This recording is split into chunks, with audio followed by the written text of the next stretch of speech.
Florence Scovel Shinn, The Game of Life and How to Play It. The game. Most people consider life a battle, but it is not a battle. It is a game. It is a game, however, which cannot be played successfully without the knowledge of spiritual law. And the Old and the New Testaments give the rules of the game with wonderful clearness. Jesus Christ taught that it was a great game of giving and receiving. Whatsoever a man soweth, that shall he also reap.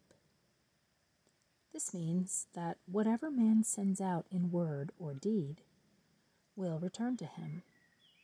What he gives, he will receive. If he gives hate, he will receive hate.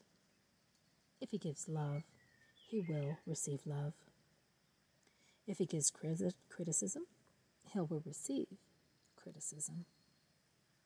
If he lies, he will be lied to. If he cheats, he will be cheated. We are taught also that the imaging faculty plays a leading part in the game of life. Keep thy heart or imagination with all diligence, for out of it are the issues of life. Proverbs 4:23. This means that what a man images sooner or later externalizes in his affairs. I know of a man who feared a certain disease. It was very rare and difficult to get, but he pictured it continually and read about it until it manifested in his body, and he died, the victim of distorted imagination. So we see, to play successfully the game of life, we must train the imaging faculty. A person with an imaging faculty trained to image only good brings into his life every righteous desire of his heart: health, wealth, love, friends, perfect self-expression, his highest ideals.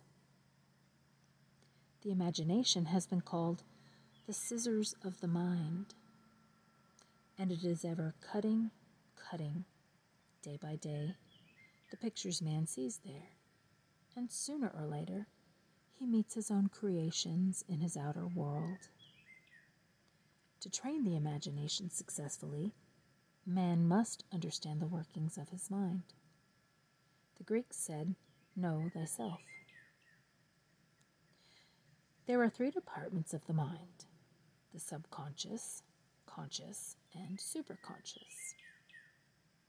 The subconscious is simply power without direction. It is like steam or electricity, and it does what it is directed to do. It has no power of induction. Whatever man feels deeply or images clearly is impressed upon the subconscious mind and carried out in minute detail. Listen. Whatever man feels deeply or images clearly is impressed upon the subconscious mind and carried out in minutest detail. For example, a woman I know, when she was a child, always made believe she was a widow. She dressed up in black clothes and wore a long black veil, and people thought she was very clever and amusing. She grew up and married a man with whom she was deeply in love. In a short time he died, and she wore black and a sweeping veil for many years. The picture of herself as a widow was impressed upon the subconscious mind, and in due time worked itself out, regardless of the havoc created. The conscious mind has been called mortal or carnal mind. It is the human mind and sees life as it appears to be. It sees death, disaster, sickness, poverty, and limitation of every kind, and it impresses the subconscious. The superconscious mind is the God mind within each man and is the realm of perfect ideas. In it is the perfect pattern spoke of by Plato, the divine design. For there is a divine design for each person. There is a place that you are to fill and no one else can fill. Something you are to do which no one else can do. Listen. There is a divine design for each person. There is a place that you are to fill and no one else can fill. Something you are to do which no one else can do. There is a perfect picture of this in the superconscious mind. It usually flashes across the conscious as an unattainable ideal, something too good to be true. In reality, it is man's true destiny or destination flashed to him from the infinite intelligence which is within himself. Many people, however, are in ignorance of their true destinies and are striving for things and situations which do not belong to them and would only bring failure and dissatisfaction if attained. Listen. Many people, however, are in ignorance of their true destinies and are striving for things and situations which do not belong to them and would only bring failure and dissatisfaction if attained. For example, a woman came to me and asked me to speak the word that she would marry a certain man with whom she was very much in love. She called him A.B. I replied that this would be a violation of spiritual law, but that I would speak the word for the right man, the divine selection, the man who belonged to her by divine right. I added, if A.B. is the right man, you can't lose him, and if he isn't, you will receive his equivalent. She saw A.B. frequently, but no headway was made in their friendship. One evening she called and said, "Do you know, for the last week, A.B. hasn't seemed so wonderful to me?" I replied, "Maybe he is not the divine selection. Another man may be the right one." Soon after that, she met another man who fell in love with her at once and who said she was his ideal. In fact, he said all the things that she had always wished A.B. would say to her. She remarked it was quite uncanny. She soon returned his love and lost all interest in A.B. This shows the law of substitution. A right idea was substituted for a wrong one. Therefore, there was no loss or sacrifice involved. Listen. This shows the law of substitution. A right idea was substituted for a wrong one. Therefore, there was no loss or sacrifice involved. Jesus Christ said, "Seek ye first the kingdom of God and his righteousness, and all these things shall be added unto you." And he said the kingdom was within man. The kingdom is the realm of right ideas, or the divine pattern. Jesus Christ taught that man's words played a leading part in the game of life. By your words ye are justified, and by your words ye are condemned. Many people have brought disaster into their lives through idle words. For example, a woman once asked me why her life was now one of poverty, of limitation. She formerly had a home which was surrounded by beautiful things and had plenty of money. We found she had often tired of the management of her home and had said repeatedly, "I'm sick and tired of things. I wish I lived in a trunk." And she added, "Today, I am living in that trunk." She had spoken herself into a trunk. The subconscious mind has no sense of humor, and people often joke themselves into unhappy experiences. For example, a woman who had a great deal of money joked continually about getting ready for the poorhouse. In a few years, she was almost destitute, having impressed the subconscious mind with a picture of lack and limitation. Fortunately, the law works both ways, and a substitution of lack may be changed to one of plenty. For example, a woman came to me one hot summer's day for a treatment for prosperity. She was worn out, dejected, and discouraged. She said she possessed just $8 in the world. And I said, "Good. We'll bless the $8 and multiply them as Jesus Christ multiplied the loaves and the fishes. For he taught that every man had the power to bless and to multiply, to heal and to prosper." She said, "What shall I do next?" I replied, "Follow intuition." Have you a hunch to do anything or to go anywhere? Intuition means intuition, or to be taught from within. It is a man's unerring guide, and I will deal more fully with its laws in a following chapter. The woman replied, "I don't know. I seem to have a hunch to go home.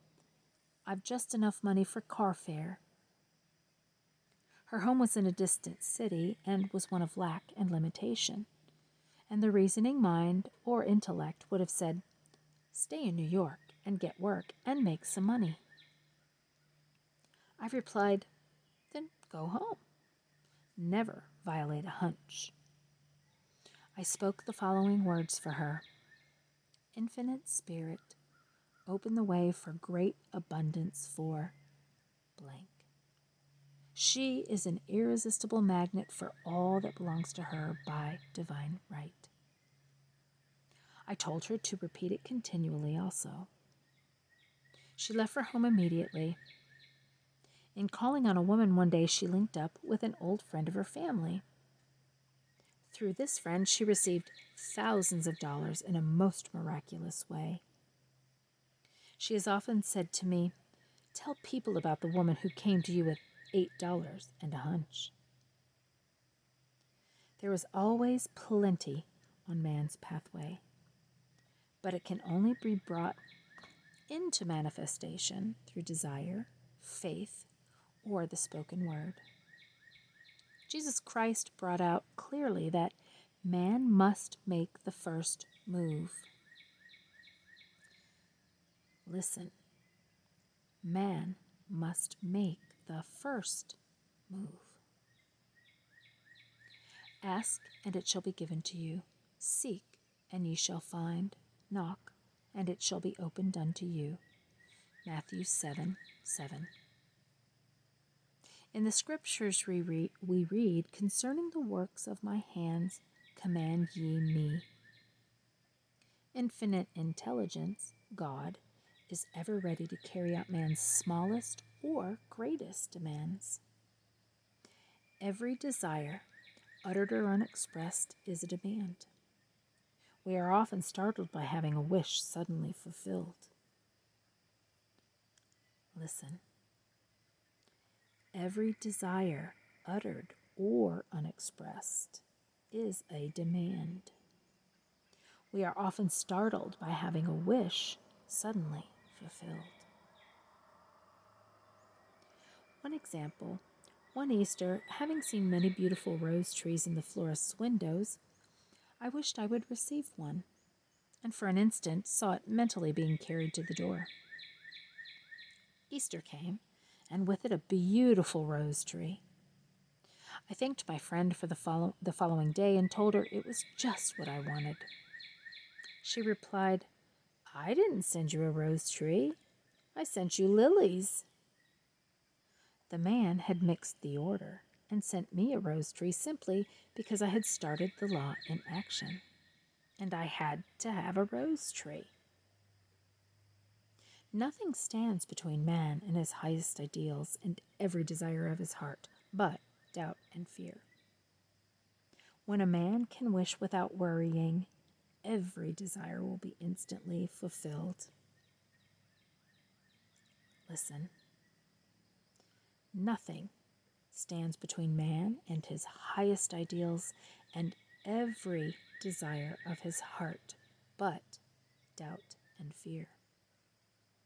When man can wish without worrying, every desire will be instantly fulfilled. I will explain more fully in a following chapter the scientific reason for this and how fear must be erased from the consciousness. It is man's only enemy. Fear of lack, fear of failure, fear of sickness, fear of loss, and a feeling of insecurity on some plane. Jesus Christ said, "Why are ye fearful, O ye of little faith?" Matthew 8:26. So we can see we must substitute faith for fear. For fear is only inverted faith. It is faith in evil instead of good. The object of the game of life is to see clearly one's good and to obliterate all mental pictures of evil. This must be done by impressing the subconscious mind with a realization of good. A very brilliant man who has attained great success told me he suddenly had erased all fear from his consciousness by reading a sign which hung in a room. He saw printed in large letters this statement: "Why worry? It will probably never happen." These words were stamped indelibly upon his subconscious mind, and he now has a firm conviction that only good can come into his life. Therefore, only good can manifest. In the following chapter, I will deal with the different methods of impressing the subconscious mind.